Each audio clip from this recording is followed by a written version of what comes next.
Oke, Assalamualaikum warahmatullahi wabarakatuh. Semangat pagi semuanya teman-teman. Apa kabarnya? Semoga kita dalam kondisi sehat walafiat, tetap semangat. Walaupun kita masih tetap belajar online ya atau kuliah daring. Oke, untuk mata kuliah kali ini, mata kuliah strategic market strategic management. Untuk pertemuan ke-13 kita akan membahas mengenai strategi kooperatif. Jadi strategi kooperatif ini kita akan pembahasan detail itu mengenai apa itu definisi dari strategi kooperatif atau strategic alliances, kemudian juga jenis-jenis dari aliansi strategik, kemudian alasan aliansi menurut jenis-jenis pasarnya, kemudian juga jenis-jenis aliansi strategik, dan juga apa aliansi strategik korporatif yang ada 3 jenis gitu. Oke. Oke, langsung aja nih saya share screen sebentar. Oke, Oke di sini kita lihat ya untuk definisinya, definisi dari strategi kooperatif atau strategic alliances. Jadi ada kemitraan di antara dua perusahaan. Let's say katakanlah perusahaan A dan perusahaan B. Nah, perusahaan A dan B ini masing-masing itu melakukan partnership atau kemitraan itu di mana ada hal sumber daya, beberapa poin ini ada sumber daya, kemudian juga kapabilitas dari masing-masing perusahaan, dan juga core competence dari masing-masing perusahaan yang digabungkan. Tujuannya apa? Tujuannya untuk mencapai kepentingan bersama untuk bisa mengembangkan, memproduksi, dan juga mendistribusikan barang dan juga jasa. Barang atau jasa ya. Gitu. Jadi makanya dilakukanlah strategic alliances di sini antara kedua perusahaan ini. Gitu. Nah, kita lihat ada beberapa jenis aliansi strategis ya. Yang pertama adalah joint venture. Jadi perusahaan independen ini diciptakan atau dibuat dengan menggunakan aset bersama dari kedua perusahaan yang berbeda, di mana yang masing-masing itu menyumbangkan 50% dari total keseluruhan sahamnya ini gitu loh. Lalu yang kedua, aliansi strategic equity. Jadi kemitraan di mana dua mitra menguasai saham dalam jumlah yang berbeda. Lalu yang ketiga, aliansi strategic non-equity. Jadi merupakan aliansi di mana dua atau lebih perusahaan membangun hubungan kontraktual untuk bisa berbagi beberapa sumber daya dan kapabilitas yang unik guna menciptakan keunggulan bersaing. Lalu yang terakhirnya global strategic alliances. Jadi merupakan kerjasama secara partnership antara dua atau lebih perusahaan yang sifatnya lintas negara, bahkan juga lintas industri. Jadi beda industri, beda negara, itu merupakan global strategic alliances gitu loh. Jadi ada beberapa alasan-alasan perusahaan itu melakukan aliansi dengan melihat kondisi pasarnya. Yang pertama adalah pasar siklus lambat. Jadi memperoleh akses ke pasar yang dibatasi. Jadi akses pasar itu dibatasi gitu loh. Nah, makanya mereka melakukan strategi alliances gitu. Kemudian juga menciptakan franchise di pasar yang baru. Nah, kemudian kalau untuk pasar yang siklusnya standar itu untuk memelihara stabilitas di pasar, memelihara supaya pasar ini supaya pasarnya stabil juga, dan juga kedua perusahaan ini bisa memperoleh kekuatan di pasar. Dan juga perusahaan ini bisa memperoleh akses ke sumber daya pelengkap gitu kan. Kemudian juga mengatasi halangan-halangan perdagangan, jadi trade barriers itu diatasi, ya kan. Kemudian juga dan juga untuk bisa melayani tantangan persaingan, dan juga supaya perusahaan ini bisa mendapatkan sumber daya cadangan untuk proyek-proyek yang lebih besar gitu kan ya. Nah, kemudian untuk pasar yang sifatnya siklusnya cepat itu ya ada dua perusahaan itu yang melakukan strategic alliances. Tujuannya apa? Tujuannya atau alasannya kenapa? Adalah untuk mengetahui bagaimana teknik bisnis yang baru. Kemudian juga meningkatkan kecepatan produk, ya, supaya produk apapun ataupun jasa supaya bisa masuk ke pasar gitu kan. dan juga mempertahankan kepemimpinan pasar. Jadi market leadership-nya itu dipertahankan gitu loh. Nah, kemudian juga pasti bicara mengenai supaya kedua perusahaan ini bisa menciptakan standar teknologi industri, dan juga pasti berbagi risiko untuk investasi research and development gitu loh. Dan juga pasti untuk mengatasi atau mengurangi ketidakpastian di pasar gitu kan ya. Maka mereka melakukan strategic alliances gitu kan. Oke, ada beberapa jenis strategic alliances itu dilihat dari tingkat bisnisnya, kemudian dilihat dari tingkat corporate-nya. Oke, kalau dilihat dari tingkat bisnisnya ada 4, itu aliansi komplementer, aliansi untuk mengurangi persaingan, aliansi untuk merespon adanya persaingan di pasar, kemudian aliansi untuk mengurangi ketidakpastian. Oke, kita lihat satu persatu ya. Aliansi strategik komplementer.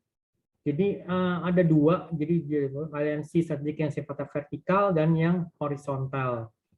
Oke, kita lihat. Yang vertikal, aliansi strategik komplementer vertikal. Jadi dalam aliansi strategik ini, perusahaan itu berbagi sumber daya dan kapabilitasnya dari tingkatan yang berbeda dari value chain untuk menciptakan keunggulan bersaing, competitive advantage. Nah, ini seringkali juga ditemukan bahwa strategic complementary vertikal ini dibentuk dalam upaya apa? Supaya perusahaan itu bisa menyesuaikan atau beradaptasi dengan perubahan lingkungan yang ada. Jadi karena perubahan lingkungannya itu yang sangat cepat, ya kan, maka dilakukanlah strategic alliances yang sifatnya komplementer vertikal, gitu kan ya. Lalu yang kedua, strategic alliances komplementer horizontal. Jadi suatu aliansi di mana perusahaan-perusahaan itu berbagi beberapa sumber daya dan juga kapabilitas dari tingkat yang sama atau beberapa tingkat yang sama dari value chain untuk bisa menciptakan keunggulan. Jadi uniqueness-nya apa nih, keunggulannya. Kemudian perusahaan-perusahaan ini menggunakan aliansi strategik itu untuk memfokuskan pada pengembangan produk jangka panjang, jadi untuk long term development, dan juga menekankan adanya juga peluang distribusi ya Pak. Kalau misalkan memang ada pengembangan produk jangka panjang dan juga untuk peluang distribusi ya pastinya kondisi di pasar itu sudah semakin baik. Kalau memang kondisi di pasar itu growth di pasar itu cukup baik gitu ya. Gitu. Kemudian yang kedua ini adalah strategi tangkap bersaing. Aliansi strategi ini dapat digunakan pada tingkat bisnis untuk menanggapi aksi-aksi serangan para pesaing. Makanya misalnya katakanlah 2 perusahaan atau mungkin bahkan lebih, mereka melakukan strategic alliances itu yang sifatnya tanggap bersaing. Supaya apa? Supaya bisa menanggapi aksi-aksi serangan dari para pesaing. Lalu yang ketiga, strategi mengurangi ketidakpastian. Perusahaan itu menjalankan strategic alliances ini di tingkat bisnis untuk mengurangi ketidakpastian yang terkait dengan pengembangan produk baru, produk ataupun jasa yang baru, atau dalam rangka membangun standar teknologi. Contoh yang sering ditemui misalnya apa? Perusahaan-perusahaan yang bergerak di bidang teknologi informasi atau teknologi telekomunikasi gitu kan ya. Ini kan perlu melakukan apa? Perlu melakukan adanya standar teknologi supaya apa? Supaya produknya itu bisa lebih cepat diserap di pasar karena sifatnya kompatibel antara produk satu dan produk yang lain gitu kan ya. Nanti makanya dibutuhkan adanya strategic alliances gitu kan.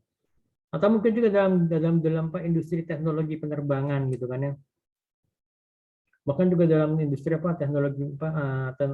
teknologi militer. Ini kan ada standar yang berbeda gitu kan ya. Apakah masalah pesawat tempur yang diproduksi oleh negara-negara barat apakah bisa kompatibel, atau misalnya dalam beberapa avionics kompatibel dengan dengan pesawat-pesawat yang diproduksi oleh Rusia gitu. Itu kan bisa dibilang itu kan berbeda gitu kan, berbeda teknologinya, dan pastinya standar juga kan pasti sangat berbeda kan antara standar teknologi militer Rusia dengan standar teknologi militer negara-negara barat gitu ya. Oke, kemudian yang keempat, strategi pengurangan tekanan persaingan. Untuk mengurangi tekanan persaingan dilakukan strategi kolusi yang berbeda dengan aliansi strategik. Jadi ada dua jenis strategi kolusi. Jadi strategi sifatnya kolusi eksplisit dan juga strategi kolusi yang sifatnya tacit gitu loh. Oke, ini saya lanjut aja. Kita langsung kepada aliansi strategi korporatif gitu ya. Apa itu? Di sini ada tiga jenis, gitu kan? Aliansi strategik diversified atau aliansi strategik yang sifatnya terdiversifikasi merupakan suatu strategi kooperatif tingkat korporasi di mana penyertaan perusahaan atau sumber daya dan kapabilitasnya itu untuk melakukan diversifikasi ke dalam produk ataupun jasa yang baru atau pasar yang baru gitu kan ya.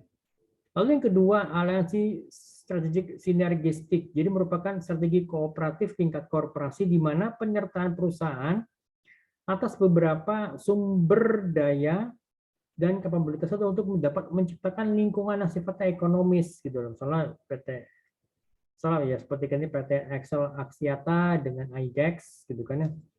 Lalu yang ketiga, franchising. Jadi satu strategi korporatif suatu strategi kooperatif yang sifatnya tingkatnya korporasi di mana perusahaan itu menggunakan franchise sebagai hubungan kontraktual. Contohnya misalnya kayak misalnya McDonald, itu kan mereka sifatnya adalah franchise gitu kan. Kemudian juga ada Century 21, itu kan merupakan agak real estate ya seperti juga franchise gitu lah. Oke, saya mau coba agak menekankan sedikit ini kepada beberapa poin di sini ya sebentar. Tadi itu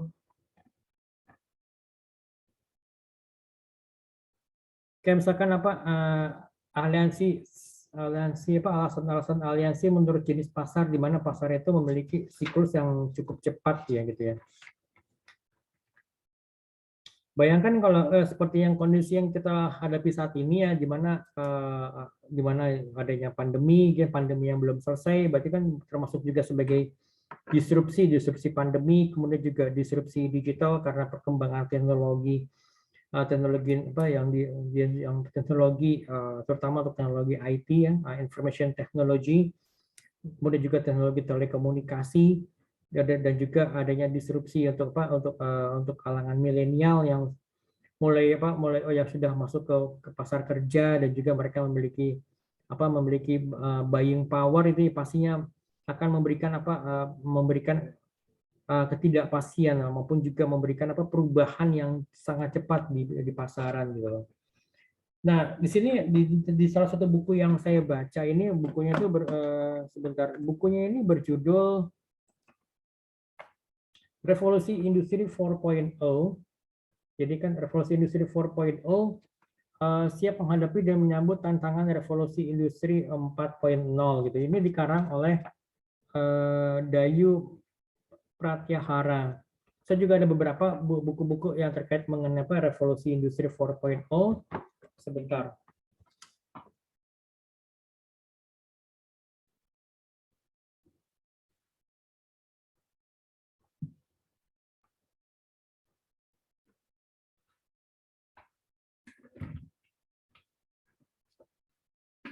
Ini juga sama, topiknya juga mengenai revolusi industri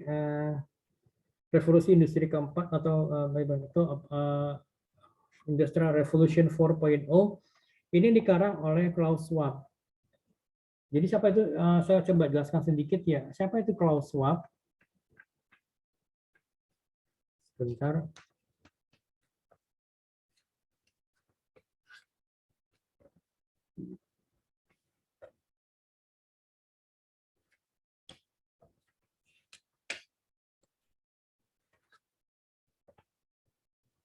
Oke, Klaus Schwab itu merupakan seorang pendiri dan ketua eksekutif Forum Ekonomi Dunia, World Economic Forum yang sudah lama berkecimpung dalam berbagai persoalan global, lebih dari 40 tahun.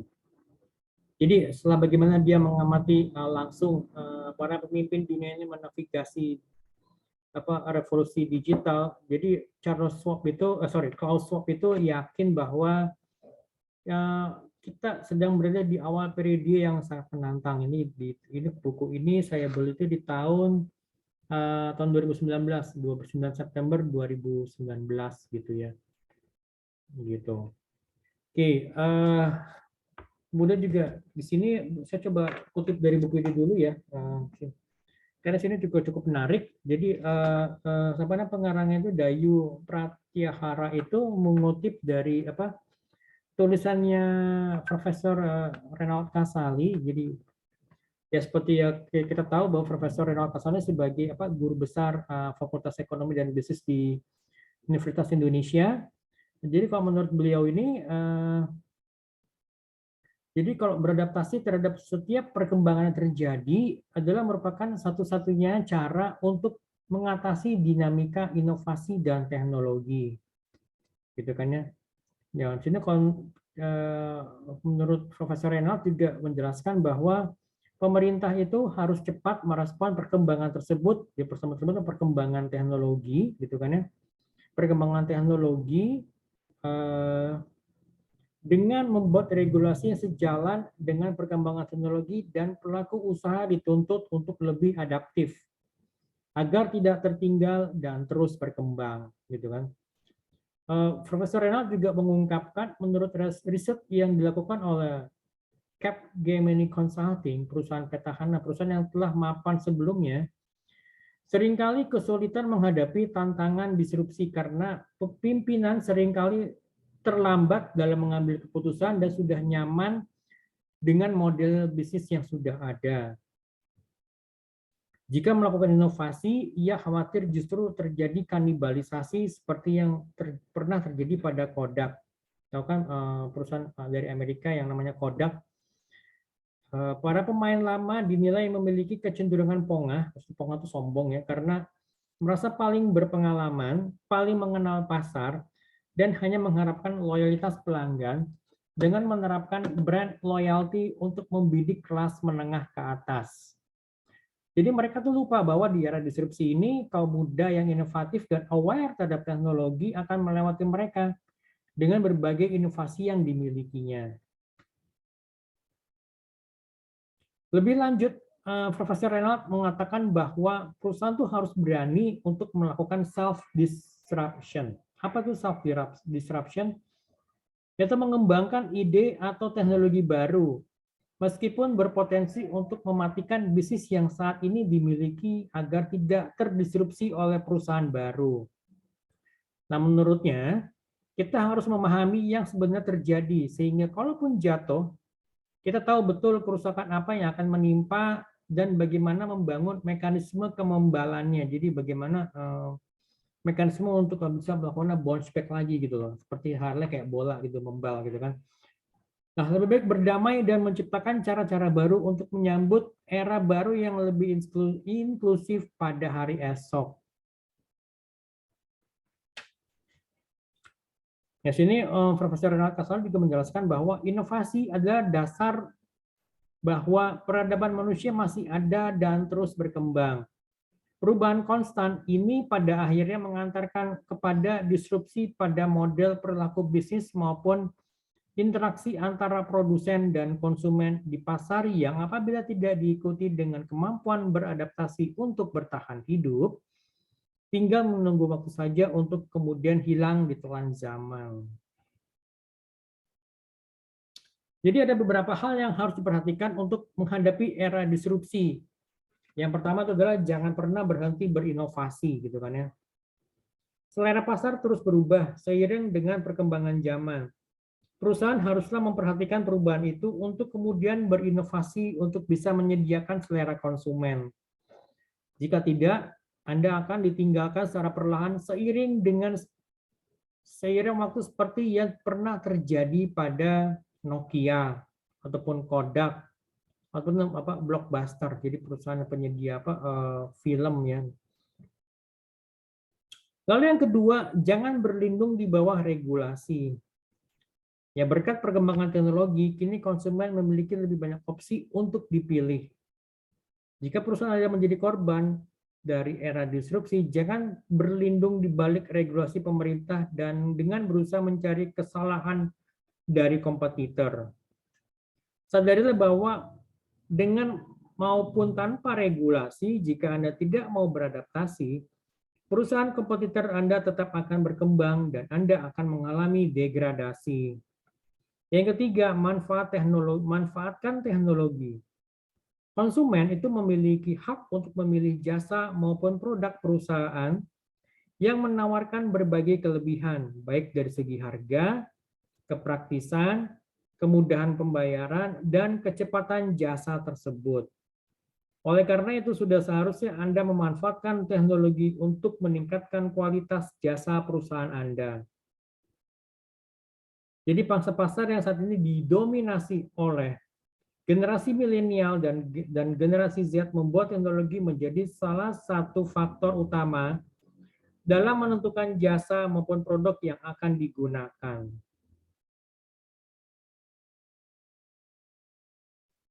Jangan pernah merasa puas. Yang keempat, berdasarkan teori The Four Product Life Cycle Stages atau 4PLC, suatu produk akan mengalami 4 tahapan siklus, yaitu introduction, perkenalan, growth, pertumbuhan, maturity, pematangan, dan decline, penurunan.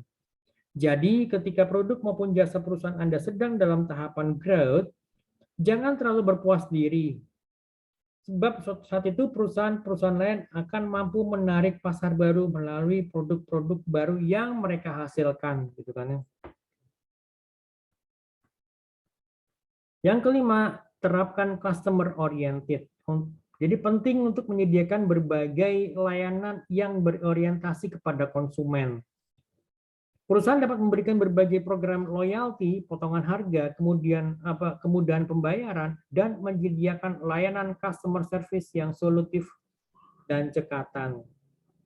Layanan ini akan membuat konsumen lebih memilih perusahaan Anda daripada kompetitor. Jadi selain itu ada 3 hal yang kerap kali disebut dengan 3A untuk bertahan di era disrupsi, yaitu A yang pertama, awareness, kesadaran. Jadi zona nyaman seperti layaknya lagu pengantar tidur yang melenakan. Jika terus terlena, Anda dan bisnis Anda akan hancur. Tanpa kesadaran, Anda akan terlambat merespons segala sesuatu yang terjadi pada bisnis Anda. Itulah sebabnya kesadaran adalah kunci utama untuk dapat bertahan di era disrupsi ini. Anda bukan robot, perhatian Anda pada apa yang sedang Anda kerjakan saat ini akan membantu Anda untuk melihat apapun di depan, gitu ya. Yang kedua, adaptif.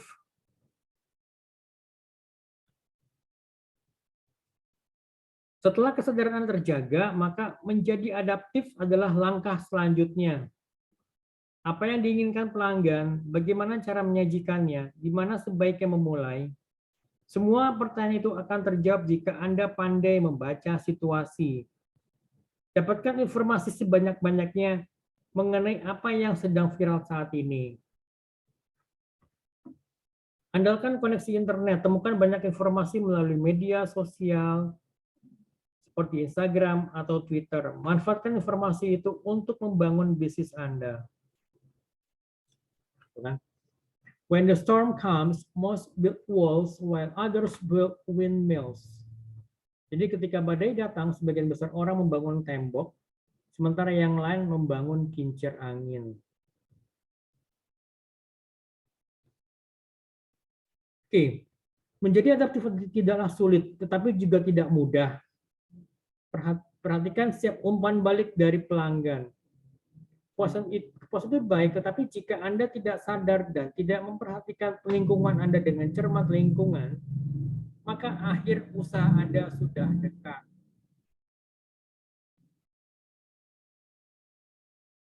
Yang ketiga, action atau tindakan. Langkah yang terakhir adalah tindakan. Segeralah bertindak. Setiap rencana yang Anda buat hanya akan menjadi rencana jika Anda tidak mengambil tindakan. Jika Anda sadar dan adaptif, tetapi Anda tidak bertindak secara inovatif, maka Anda akan melihat akhir cerita Anda juga. Mungkin ini klise, tapi keberanian juga akan memandu Anda. Beberapa orang tidak ingin mengambil tindakan karena mereka takut akan perubahan.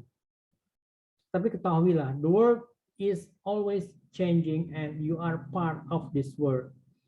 Dunia itu selalu berubah dan Anda adalah bagian dari dunia ini.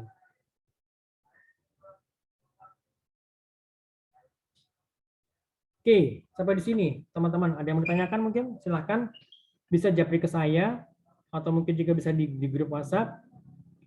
Untuk pertemuan ke-13 kali ini sekian dari saya. Terima kasih banyak untuk atensinya semua teman-teman ya, dan juga jangan lupa untuk jaga kesehatan. Sampai ketemu lagi di minggu depan. Assalamualaikum warahmatullahi wabarakatuh.